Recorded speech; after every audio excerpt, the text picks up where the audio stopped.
ਵੇ ਚੱਲਿਆ ਤੇਰੀ ਵੱਜ ਗਈ ਹੈ ਮੱਤ।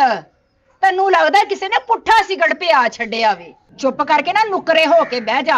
ਆਪ ਤੇ ਪਾਗਲ ਹੈ ਹੀ ਮੈਨੂੰ ਵੀ ਪਾਗਲ ਕਰ ਛੱਡਿਆ। ਤੈਨੂੰ ਨਾ ਕਿਸੇ ਨੇ ਚੰਗਾ ਚੋਖਾ ਪਾਗਲ ਬਣਾ ਕੇ ਘੱਲਿਆ ਘਰ।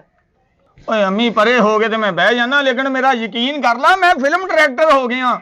ਓਏ ਹੋਰ ਤੇ ਹੋਰ ਲਾਲਾ ਜੀ, ਹੁਣ ਤੇ ਪੈਸਾ ਇੰਨਾ ਆ ਜਾਣਾ। ਆ ਤੇਰੀ ਐਨਕ ਲਵਾ ਕੇ ਨਾ ਤੈਨੂੰ ਇੱਥੇ ਸਿੱਧਾ ਹੀ ਨਾ ਰਕਸ਼ੇ ਵਾਲਾ ਸ਼ੀਸ਼ਾ ਲਵਾ ਦੇਣਾ ਵੱਡਾ।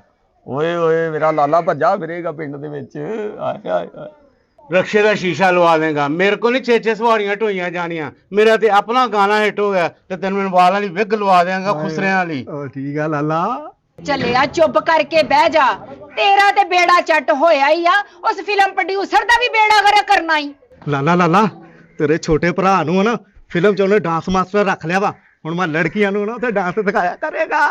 तू फिल्म च डांस डायरेक्टर बन गया ना ते मैनू एक बंदे ने फिल्म च ਗੋਲੂਕਾਰ ਰੱਖ ਲਿਆ ਤੇ ਜਦੋਂ ਮੇਰਾ ਗਾਣਾ ਚੱਲਣਾ ਨਾ, ਮਿਰਚਾਂ ਤੋੜਨ ਵਾਲੀ ਕੁੜੀਏ ਮੇਰੇ ਵੱਲ ਨੂੰ ਤੱਕਨੀ, ਨੀਵੀਂ ਪਾਇਆ ਥੱਕ ਨਾ ਜਾਵੇ ਤੇਰਾ ਨਾਜ਼ੁਕ ਲੱਕਨੀ, ਮਿਰਚਾਂ ਤੋੜਨ ਵਾਲੀ ਕੁੜੀਏ ਮੇਰੇ ਵੱਲ ਨੂੰ ਤੱਕਨੀ। ਹਾਂ ਭਾਵੇਂ ਤੇਰੇ ਵਾਲੀ ਤੱਕਣ ਦੀ ਹੋਵੇ, ਤੂੰ ਵੇਖ ਉਹ ਤੈਨੂੰ ਕਿਹੜਾ ਦੇਖਦਾ ਯਾਰ, ਕੀ ਕਰਨੇ ਆ। ਲਾਲਾ ਲਾਲਾ ਹੁਣ ਗਾਣਾ ਤਾਂ ਸੋਹਣਾ ਗਾਇਆ ਨਾ, ਤਾੜੀ ਤਾਂ ਬੰਦੀ ਆ ਨਾ, ਲਾ ਮਾੜੀ ਜੇ। ਵੇ ਮਰਨੇ ਆ, ਪਿਓ ਦਾ ਵਿਆਹ ਆ, ਤਾੜੀਆਂ ਮਾਰਨ ਡਿਆ। ਬਾਹਰ ਵੇ ਬੂਆ ਪਾਂਦਾ ਕੋਈ। ਉਹ ਕੌਣ ਆ ਭਾਈ, ਆ ਜਾ। ਓਏ ਮੇਰਾ ਪ੍ਰੋਡਿਊਸਰ ਆ ਗਿਆ।